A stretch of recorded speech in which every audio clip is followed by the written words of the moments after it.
Hello friends, today my topic is NCERT exemplar questions of chapter solution class 12.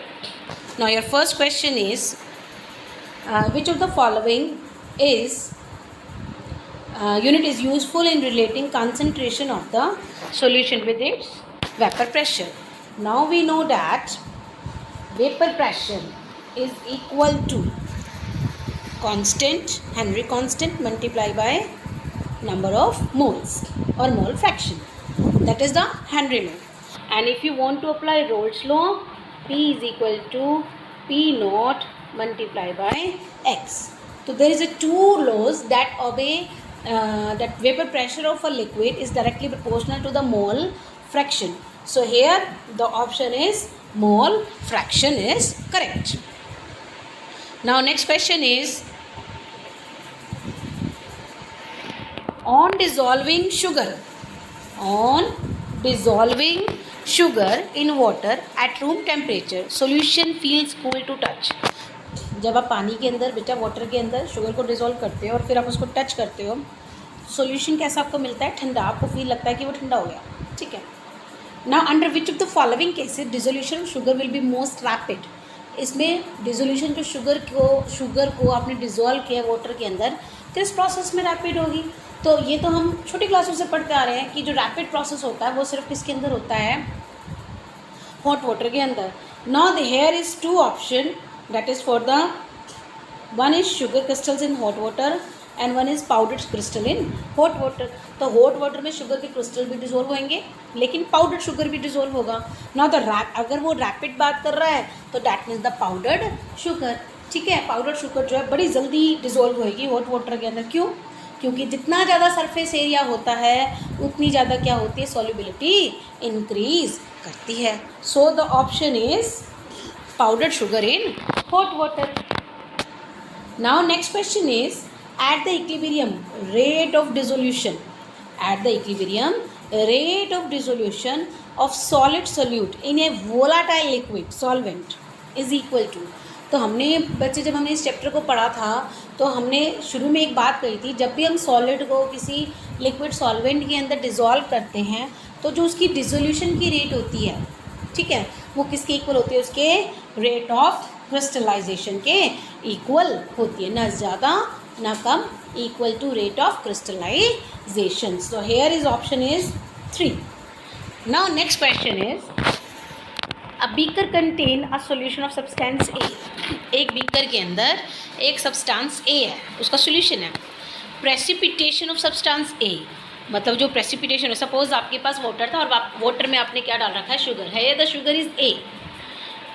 तो उस a substance की precipitation का मतलब होता है अनडिजोल्व्ड सब्सटेंस जो नीचे बैठता है, सेटल डाउन करता है, टेक प्लेस. तो वो कब नीचे बैठना शुरू करेगा?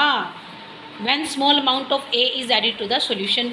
जब आप क्या करते हो? टेक्स व्हेन अगर आप बाहर से थोड़ा भी ए सब्सटेंस ऐड करते हो तो उसकी प्रेसिपिटेशन स्टार्ट हो जाती है. इसका मतलब वो सॉल्यूशन कैसा है? Super saturated solution. Means super saturated solution का मतलब कि सॉल्यूशन अगर हम मैक्सिमम से ज़्यादा सोल्यूट उसके मैक्सिमम से मैक्सिमम अमाउंट ऑफ सोल्यूट अगर आप किसी सॉल्वेंट में ऐड कर सकते हो ना, that solution is called the saturated solution.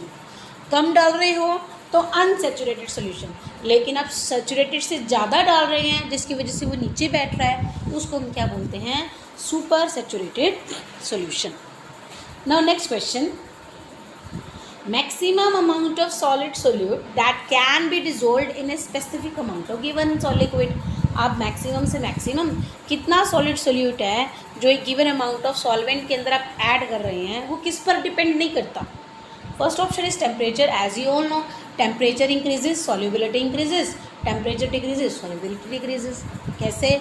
एक आप शुगर को ठंडे पानी में डिसॉल्व करें और एक हॉट वाटर में. हॉट वाटर में जल्दी होएगी, कोल्ड वाटर में देर से होएगी.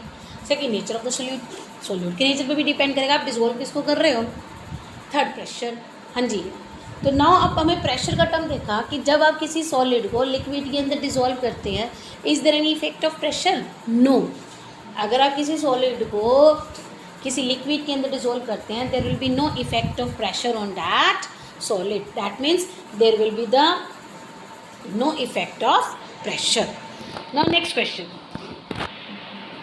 Low concentration of oxygen in the blood tissue of the people living at high altitude, means जो माउंटेनियर्स होते हैं या हिली एरियाज़ में जो रहते हैं, उनके ब्लड और टिश्यूज़ के अंदर जो ऑक्सीजन की कंसनट्रेशन कम होती है वो किसकी वजह से होती है?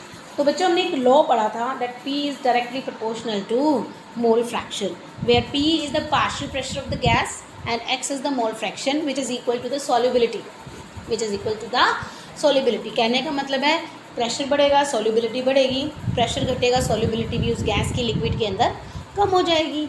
नाउ प्रॉब्लम इज दिस, जो माउंटेनियर एरिया में रहते हैं वहाँ पे प्रेशर कम है, तो डैट मीन्स अगर प्रेशर कम है तो solubility भी क्या हो जाएगी, कम हो जाएगी. तो इसका मतलब वहाँ पे क्या है, low atmospheric pressure. Now next question. Considering the formation, breaking and strength of hydrogen bond. जब अगर आप इस कंसेप्ट को कंसीडर कर रहे हो कि हाइड्रोजन बॉन्ड की फॉर्मेशन हो रही है, हाइड्रोजन बॉन्ड ब्रेक कर रहा है, मतलब उसकी स्ट्रेंथ को जब आप कंसीडर कर रहे हो, तो इसमें बताइए कौन से ऐसे मिक्सचर्स हैं that show the positive deviation. पहले तो हमें ये सोचना पड़ेगा बेटा, positive deviation from the Raoult's law क्या होता है. तो पॉजिटिव डेविएशन वो होता है जब कि दो मिक्सचर्स को अगर आप ऐड करोगे तो जो रिजल्टिंग वेपर प्रेशर आएगा वो रोल्स लॉ से जो वेपर प्रेशर कैलकुलेट किया गया है उससे ज़्यादा हो. ठीक है, now that is called the positive deviation if the vapour pressure is greater than the Raoult's law. अब वेपर प्रेशर ज़्यादा है मतलब जल्दी जल्दी गर्म हो रहा है, वो जल्दी जल्दी गर्म हो रहा है, तो इसका मतलब बॉइलिंग पॉइंट कम है, बॉइलिंग पॉइंट कम है, वेपर्स ज़्यादा है. इसका मतलब हमने इसमें से ऐसा कोई लिक्विड ढूंढना है जो कैसे हों, लो बॉइलिंग मिक्सचर्स. पहला ही ऑप्शन आपका है मिथिलोन एंड एसीटोन. नाउ मिथेनॉल की बात करते हैं हम, तो मिथेनॉल का फॉर्मूला होता है CH3OH और एसीटोन का होता है CH3COCH3. Now here the most electronegative element, that is oxygen, bonded with the less electronegative, that is the hydrogen. Clear? Now here due to this electronegativity difference, तो पहले तो ऑलरेडी इनके अंदर क्या है, हाइड्रोजन बॉन्डिंग. मेथेनॉल भी क्या show करता है, हाइड्रोजन बॉन्डिंग. एसीटोन भी क्या शो करता है, हाइड्रोजन बॉन्डिंग. इसका मतलब जब एज अ रिएक्टेंट आपने इनको लिया, सोल्यूट और सॉल्वेंट को, या आपने तो ऐसे लिक्विड लिए हैं जिनकी आप मिक्सिंग करने वाले हो, ऑलरेडी इज स्टेबल, ऑलरेडी इनकी बॉन्ड स्ट्रेंथ ज़्यादा है, हाई है. क्यों? क्योंकि इसके अंदर क्या है, हाइड्रोजन बॉन्डिंग है. लेकिन जैसे ही आपने इनकी मिक्सिंग करी, तो एक सॉल्यूशन तैयार हुआ. अब उस सॉल्यूशन ने क्या करा कि जो इनके बीच में हाइड्रोजन बॉन्डिंग थी, सपोज़ दो मिथेनॉल के बीच में क्या आ गया, आपका एसीटोन आ गया, तो इनकी हाइड्रोजन बॉन्डिंग को उसने क्या कर दिया, वीक कर दिया. अब हाइड्रोजन बॉन्डिंग वीक होगी तो ये जल्दी गर्म होएगा. अब जैसे जल्दी गर्म होएगा तो वेपर प्रेशर बढ़ेगा, और वेपर प्रेशर बढ़ेगा तो इसका मतलब वो पॉजिटिव डेविएशन शो करेंगे.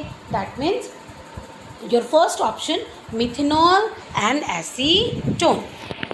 Now next question is colligative property depend on. तो हमने जब कॉलिगेटिव प्रॉपर्टी पढ़ी थी बेटा, जैसे relative lowering in vapour pressure, elevation in boiling point, depression in freezing point, osmotic pressure. तो जब भी आपने कॉलिगेटिव प्रॉपर्टी पढ़ी थी तो सारी की सारी कॉलिगेटिव प्रॉपर्टी किस पे डिपेंड कर रही थी, वेट ऑफ द सोल्यूट और the mole fraction of the solute, means amount of solute. इसका मतलब किस पे डिपेंड करती है, number of the solute particles in the solution. Now next is which of the following aqueous solution should have the highest boiling point. Highest boiling point किसका है. Now यहाँ से हमें पता चला कि जो हाईएस्ट बॉइलिंग पॉइंट होता है, greater the number of ions, जितने ज़्यादा आयंस होंगे डायरेक्टली प्रोपोर्शनल होगा उसके बॉइलिंग पॉइंट के. जितने ज़्यादा आयंस बनेंगे उतने ज़्यादा क्या होती है, boiling point. Here NaOH number of ions 2, here number of ions 3, sodium sulphate number of ions 3, ammonium nitrate 1 ammonium 1 nitrate number of ions 2, and potassium nitrate number of ions 2. तो here that will be the sodium sulphate, यानी 1 m sodium sulphate में ज़्यादा का क्या होगा, आपका boiling point ज़्यादा होगा. Now next is the unit of ebullioscopic constant. Now what is the unit of ebullioscopic constant. तो पहले हम फॉर्मूला देखते हैं बेटा. This is called the molal elevation constant. This is called the molar elevation constant. Now what is molar elevation constant? Del TB. Del TB is equal to KB into M. तो del TB किसमें बेटा? Kelvin. Molality kg पर मोल. ये this is the kelvin. ये क्या है? kg पर मोल. तो केल्विन kg पर मोल. So here the option is K.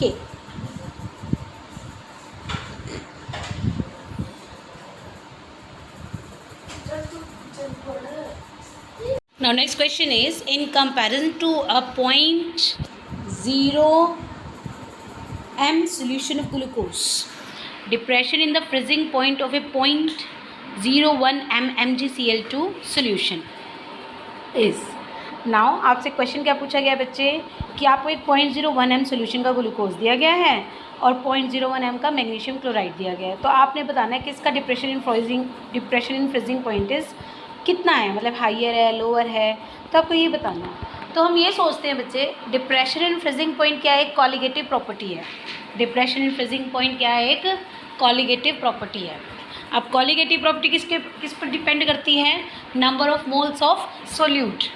Number of moles of solute किस पर डिपेंड करती है? Number of moles of solute. Clear? Now here the number of moles of solute, that will be the I factor. Now I for the glucose, there will be no formation of ions. अगर आप glucose को पानी में डालेंगे तो then there will be no formation of ions. But if you add MgCl2 in water, then there is a formation of 3 ions, 1 for magnesium ions and 2 for chloride ions. Then there will be the formation of 3 ions. ठीक है? तो now I value want Hoff factor is I. तो जितना want Hoff factor increase करेगा उतनी ही आपकी क्या increase करती है? आपकी कॉलिगेटिव प्रॉपर्टी. तो डिप्रेशन इन फ्रीजिंग पॉइंट कितने टाइम इंक्रीज करा? दैट इज अबाउट 3 टाइम्स, क्योंकि आपके आयंस कितने बने हैं? 3. Now next question is unripe mango. ठीक है बच्चे, unripe mango placed in a concentrated solution. अनराइपन mango को, कच्चे मैंगो को किस में रखा हुआ है आपने? कॉन्सेंट्रेटेड सॉल्ट सोल्यूशन में रखा हुआ है. Now what is the meaning of this concentrated? Concentrated means solute की कंसंट्रेशन ज़्यादा है, सॉल्वेंट की कम है. तो जहाँ सोल्यूट ज़्यादा होता है उसको हम क्या बोलते हैं? Concentrated solution. ठीक है? दैट मीन्स मैंगो को ऐसे सोल्यूशन में रखा गया है जिस सोल्यूशन में सॉल्वेंट क्या है आपका? कम है. इसका मतलब मैंगो के अंदर सॉल्वेंट पाएगा ज़्यादा. क्लियर? तो यानी मूवमेंट होगी सॉल्वेंट पार्टिकल्स की फ्रॉम हाई टू लो. यानी अब वाटर अनराइपन मैंगो में से निकल कर कहाँ आएगा? बाहर. दैट मीन्स क्या हो जाएगी उसकी? श्रिवलिंग. यानी वो सिकुड़ना शुरू हो जाएगा, श्रिवल करने लग जाएगा. अब ऐसा क्यों हुआ? क्योंकि उसने वाटर को लॉस कर दिया. क्यों लॉस करा? क्योंकि उसने क्या शो करा? ऑस्मोसिस. तो कौन सा करेक्ट होगा आपका बेटा?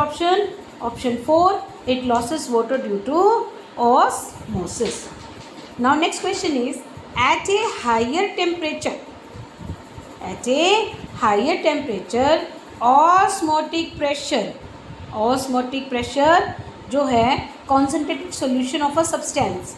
भाई जो ऑस्मोटिक प्रेशर है concentrated solution, again there will be the concentrated solution, again there will be the increase in the amount of solute. Mean solute जाता है. तो हमें पता है कॉलिगेटिव प्रॉपर्टी किस पे डिपेंड करती है? सोल्यूट की अमाउंट पर. अगर अमाउंट ज़्यादा होगा तो कॉलिगेटिव प्रॉपर्टी भाई इंक्रीज़ कर जाएगी. तो अब कॉलिगेटिव प्रॉपर्टी इंक्रीज़ करेगी वो हम देखते हैं ऑप्शन से कि कॉन्सेंट्रेटेड सोल्यूशन का मतलब सोल्यूट कंसंट्रेशन ज़्यादा है तो ऑस्मोटिक प्रेशर भी क्या कर जाएगा? इंक्रीज. तो it is higher than dilute solution.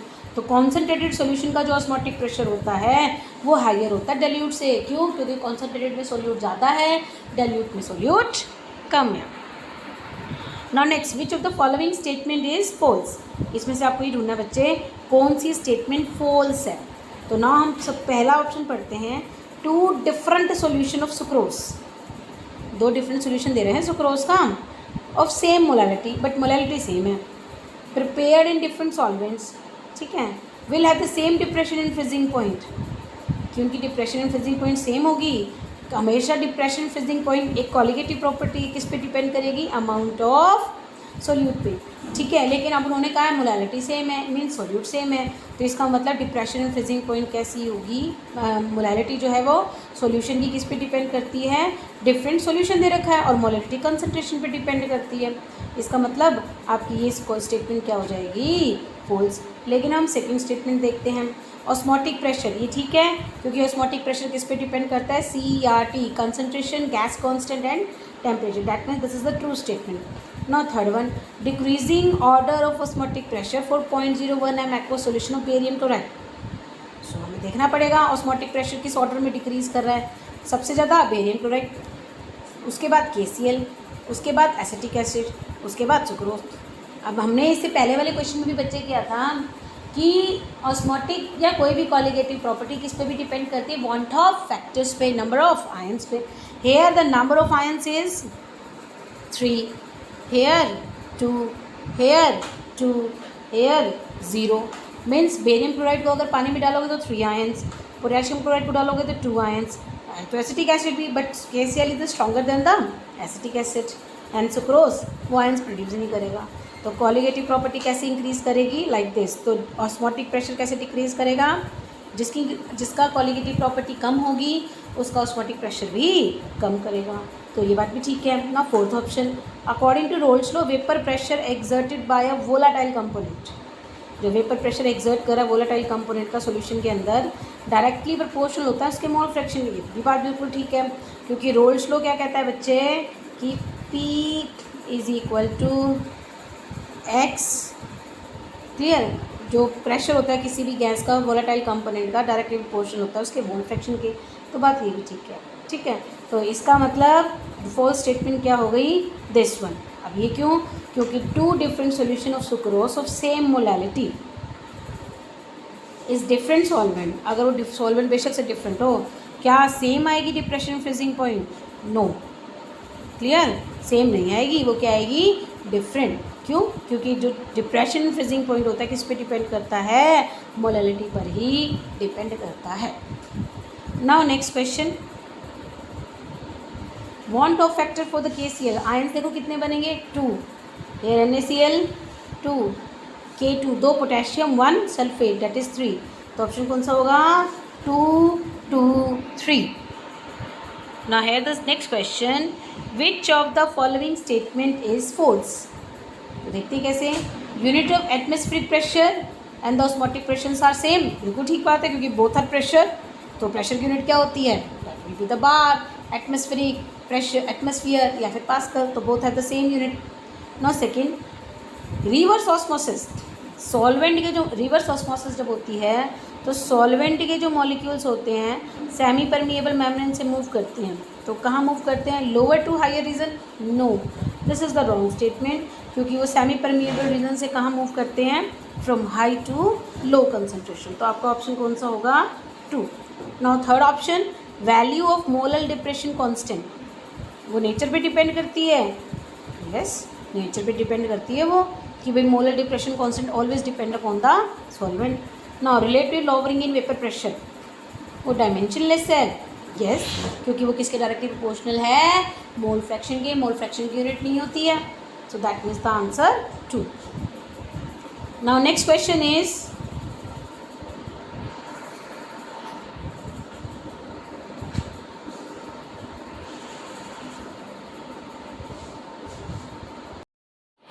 Now next question is value of Henry constant KH। जो हेनरी कांस्टेंट होता है, आपने पता है कि जो हेनरी लॉ है that is P is equal to KH into X, ठीक है। जो प्रेशर है वो किस पे डिपेंड करता है, हेनरी कांस्टेंट पे और मोल ऑफ फ्रैक्शंस पे, ठीक है। तो हमें ये देखना है कि जो हेनरी कांस्टेंट की वैल्यू है वो डिपेंड किस पे करती है, हेनरी कांस्टेंट जो होता है क्या करता है, increases with the increasing of temperature, Henry constant always depend upon the temperature, और ये हमेशा इंक्रीज करेगा with the increase of temperature. Now next question, value of Henry constant KH is, जो हेनरी कांस्टेंट की वैल्यू होती है KH, greater for the gases with high solubility और greater for the gases with lower solubility. तो अब हम यहाँ पे एक फॉर्मूला देखते हैं बच्चे हेनरी कांस्टेंट का, P is equal to KH into x, where x is the solubility. Now if you want to calculate the Henry constant, that is P upon A, x is equal to KH.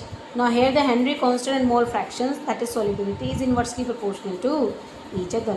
तो greater for the gases with higher solubility, अगर ये चीज़ ज़्यादा होगी बच्चे तो ये चीज़ क्या होगी, कम. तो हेनरी कांस्टेंट ज़्यादा होगा तो सॉल्युबिलिटी आपकी क्या होती चली जाएगी, लोअर. तो आंसर कौन सा ठीक हुआ, 2. Now next question, consider this diagram and mark the correct option. तो पहले हम डायग्राम देखते हैं बच्चे.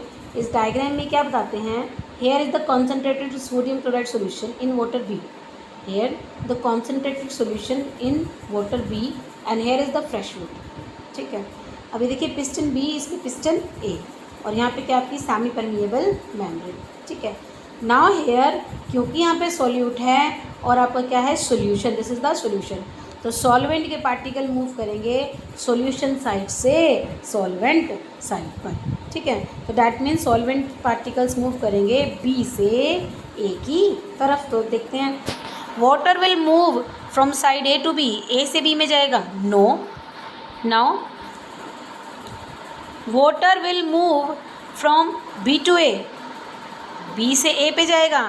If the pressure greater then the osmotic pressure is applied on the B. अगर ग्रेटर ऑस्मोटिक प्रेशर से ज़्यादा अप्लाई करें तो क्या वो कहाँ जाएगा, सॉल्यूशन कहाँ पे जाएगा, बी से ए की तरफ जाएगा. क्लियर. ना थर्ड ऑप्शन क्या कहता है, वाटर मूव करेगा from B to A if the pressure equal to the osmotic pressure. And fourth, water will move from A to B. Now A से बी की तरफ तो बिल्कुल नहीं जाएगा. ठीक है. फ्रेश वाटर से कॉन्सेंट्रेटेड सॉल्यूशन की तरफ पानी वाटर जो है वो बिल्कुल मूव नहीं करेगा. तो इसका मतलब option 1 and option 4 is wrong. Now जब हम ये देखते हैं कि option A and 4 is wrong, तो there will be 2 option, only 2 and 3. Clear. तो अब हमें ये देखना है कि पानी बी से ए की तरफ तो ज़रूर मूव करेगा, लेकिन वो कब मूव करेगा, जब उसके ऊपर जो बी कंपार्टमेंट में जो प्रेशर लग रहा है वो क्या हो, ग्रेटर देन हो किससे, ऑस्मोटिक प्रेशर से. तो ऑप्शन कौन सा करेक्ट पाएगा, second. B to A move करेगा लेकिन ऑस्मोटिक प्रेशर से ज़्यादा आपको क्या लगाना पड़ेगा, प्रेशर. ना here if we have 3 solution NaCl, label L, A, B and C. ठीक है. Now here concentration 0.1, 0.01, 0.001. Now want of factor. So अब NaCl है तो want of factor तो सबका सेम पाएगा, क्योंकि है तो NaCl का ही सोल्यूशन ना. बट हमने एक चीज़ सीखी है बच्चे कि जो want of factor जो कॉलिगेटिव प्रॉपर्टी को एक्सप्लेन करता है वो हमेशा किस पे डिपेंड करती है, नंबर ऑफ सोल्यूट पार्टिकल्स पे. ठीक है. आपने सोल्यूट कितना लिया है, 1.1 m मीन्स 0.1 मोल्स 1000 ml में घुले हुए हैं. एक है 0.01 मोल्स, यानी 0.01 मोल्स किस में घुले हुए हैं, 1000 ml में. और 0.001 मोल्स किस में डिजोल्व है, 1000 ml में. तो here the solute is higher in 0.1, lower in 0.01 and then again lower in the 0.01. तो दैट मीन्स कॉलिगेटिव प्रॉपर्टी भी कम होती जाएगी, वांट ऑफ फैक्टर भी कम होता जाएगा. तो 0.1 greater, after that 0.01, after that 0.02. तो ऑप्शन कौन सा हो गया, 2. Now next is on the basis of the given below mark the correct option. Information आपको क्या बताना है बच्चे, करेक्ट इन्फॉर्मेशन देनी है. Now in bromoethane and chloroethane, अगर आप ब्रोमोइथेन की बात करें, क्लोरोइथेन की बात करें, मिक्सचर. ठीक है. Mixture enter molecular interaction of AA and BB type. AA and BB type are nearly same.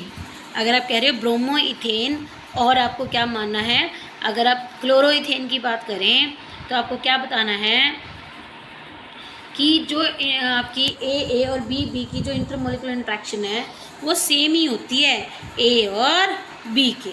ठीक है. ना सेकेंड ऑप्शन क्या कहता है, इथेनॉल एंड एसीटोन में, इथेनॉल और एसीटोन में AA-BB interaction is stronger than AB type interaction.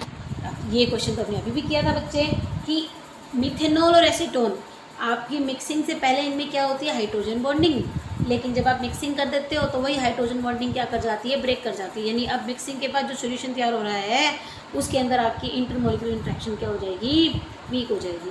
Now here the option is 2। Clear. लेकिन अब हम ये देखते हैं कि आगे नीचे क्या कह रहा है कि solution B and C will follow Raoult's law. No, B तो फॉलो ही नहीं कर रहा। Now solution A will follow the Raoult's law, कि क्या सोल्यूशन ए फॉलो कर रहा है रोल्स लॉ को, तो ब्रोमोमीथेन एंड क्लोरोइथेन। ठीक है, अब हम ए को पढ़ते हैं कि दोनों कैसे हैं, सेम सोल्यूशन है, दोनों ही कोवलेंट मॉलिक्यूल्स है, दोनों को मिक्सअप करेंगे, ए और बी की टाइप आएगी, यानी इंट्रैक्शन बिल्कुल सेम है। तो ना तो वेपर प्रेशर बढ़ेगा ना ही वेपर प्रेशर घटेगा। ठीक है, तो इसका मतलब आइडियल सॉल्यूशन वो कहलाएगा। दैट मीन्स आपका आंसर क्या हो जाएगा, 2। Now next question, 2 beaker of capacity 500 ml were taken. 2 beaker हैं 500 ml के। One of the beaker labelled as A was filled with 400 ml water. एक बीकर को लेबल किया गया ए से और इसको 400 वाटर के साथ फिल किया गया। ठीक है, एक बीकर है बी लेबल जिसको बी कर रखा है, उसको 400 ml 2m solution of NaCl के साथ फिल किया गया। At the same temperature both the beaker were placed in a close container, और उनको बीकर क्लोज कंटेनर में भी रखा गया है, सेम मटेरियल सेम कैपेसिटी के साथ। तो at a given temperature which of the following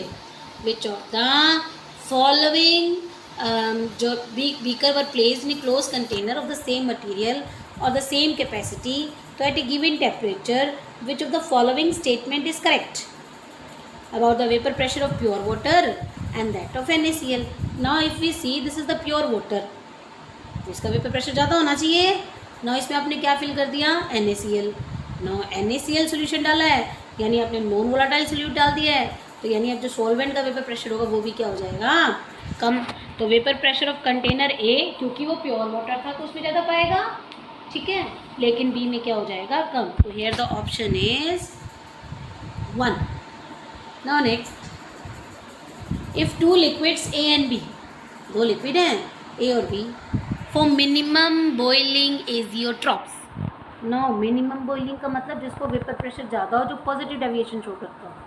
ठीक है, तो at A some specific composition, अगर मैं स्पेसिफिक कॉम्पोजिशन शो करूँ तो मिनिमम बॉइलिंग जिसका वेपर प्रेशर ज़्यादा होता है, डैट मीन्स जो ए और बी की इंट्रैक्शन जो होती है वो स्ट्रॉन्गर होगी as compare to A B. जो ए बी मिक्सचर तैयार होकर आएगा उसकी इंट्रैक्शन वीक होगी, वो जल्दी जो बॉयल होगा तो वेपर प्रेशर बढ़ता चला जाएगा। तो your option is A B interactions are the stronger than those of the A and A B. Clear, A B interaction are the stronger than those of the A and A B. Vapour pressure of the solution increases then because more the number of molecules of liquid A and B are escaped from the solutions, and the vapor pressure of solution decreases because less number of molecules of the only one of the liquid escape from the solution, or AB interactions are weaker than those of between A and B. Now here, now if 2 liquids A and B, minimum boiling azeotropes है बच्चे। Minimum boiling का मतलब उनका vapour pressure ज़्यादा है।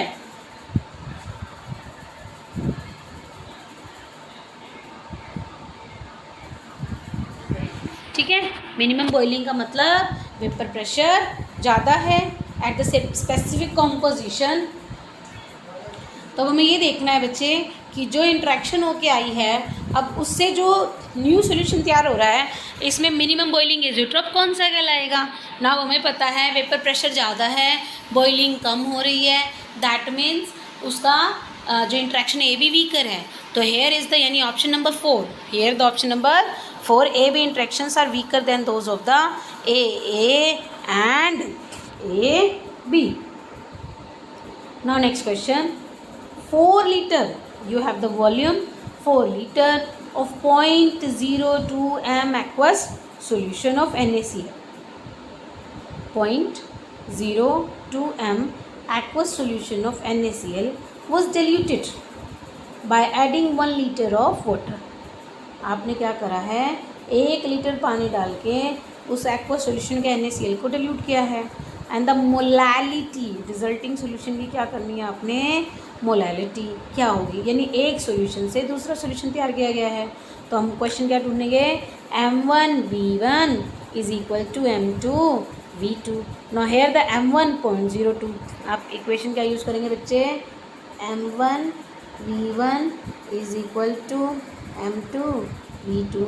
M1 is 0.02, volume 4। Clear clear.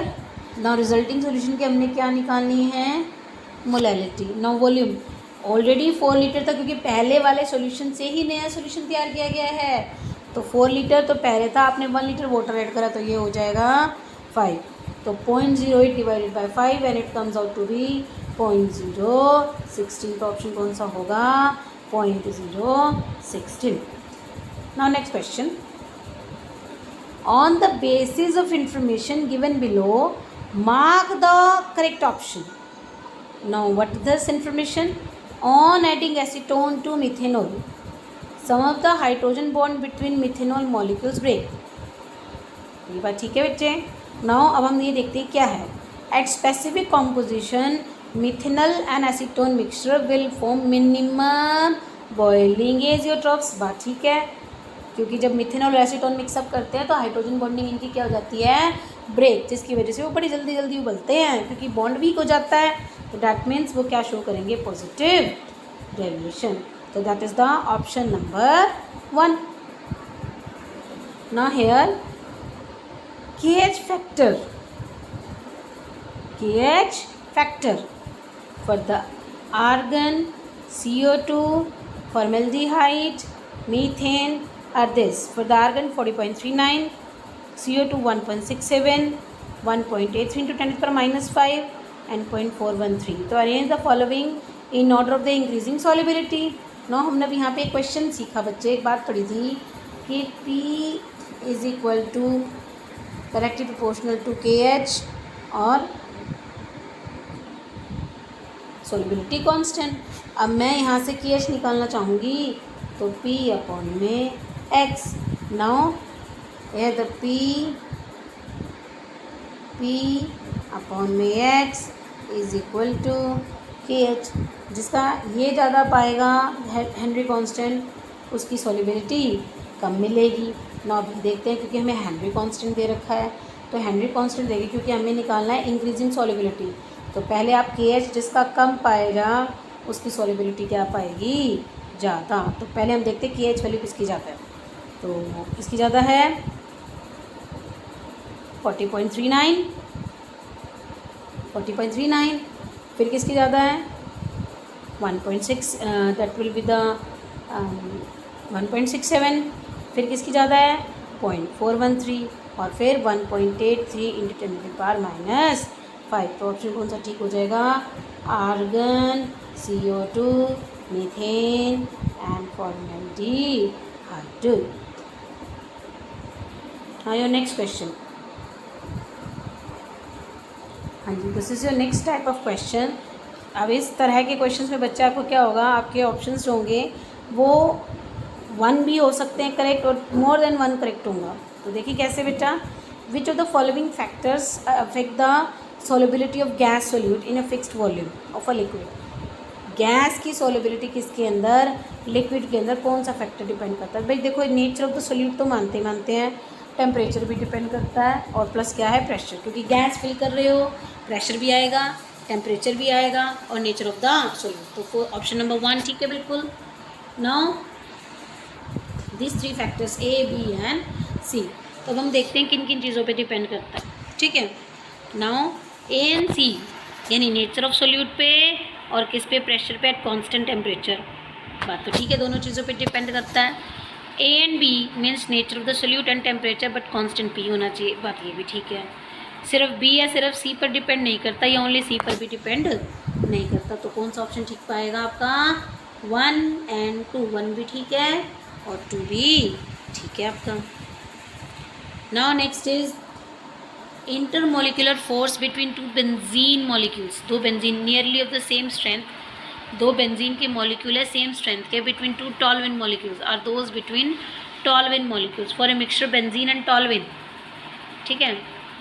Which of the following statements are not a true, आपको कौन सी स्टेटमेंट ट्रू नहीं है। देखो benzene and toluene both are the covalent compounds, ठीक है, तो इलेक्ट्रोनेगेटिव डिफरेंस तो इनमें आना ही नहीं है, तो इसका मतलब इसके यहाँ क्या होगा, डेल एच भी ज़ीरो मिलेगी और डेल वी भी ज़ीरो, क्योंकि ये दोनों कैसे हैं, आइडियल सोल्यूशन। तो लेकिन हमने कौन से ढूंढने हैं, इनकरेक्ट स्टेटमेंट, लेकिन इनके लिए ठीक कौन से हैं, 1 भी ठीक है 2 भी, बट हमें कौन सी ढूंढनी है, इनकरेक्ट। तो एक तो ये एजियोट्रॉप्स बिल्कुल नहीं है, एक तो ये, और दूसरा कि they will not form ideal solution, नहीं, these are the ideal solution, तो कौन सा ऑप्शन है, 3rd and 4th।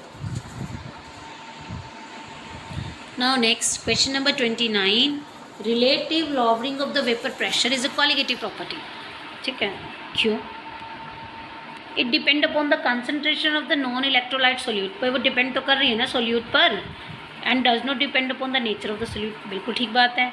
Colligative property है ये, कॉलिगेटिव प्रॉपर्टी सिर्फ सोल्यूट कितना लिया है उस पर डिपेंड लेगी, कैसा लिया है उस पर डिपेंड नहीं करेगी, तो this one is the correct. Now अगर देखते हैं हम, it's depend upon the number of particles, बिल्कुल सही, सोल्यूट आपने कितना लिया, नंबर ऑफ पार्टिकल्स पे डिपेंड करेगी, ये नहीं डिपेंड करेगी कि आपने नेचर सोल्यूट का कह रहे, तो यानी ऑप्शन 2 भी बिल्कुल करेक्ट है, ठीक है। ना तो कंसंट्रेशन पर डिपेंड करती है नॉन इलेक्ट्रोलाइट सोल्यूट, ठीक है, as well as on the nature, concentration पर डिपेंड करेगी बट नेचर पर डिपेंड नहीं करती है, तो ये ऑप्शन आपका इनकरेक्ट हो गया। And it depend upon the concentration of the electrolyte और non electrolyte solution as well as the nature, nature पर डिपेंड बिल्कुल नहीं करती।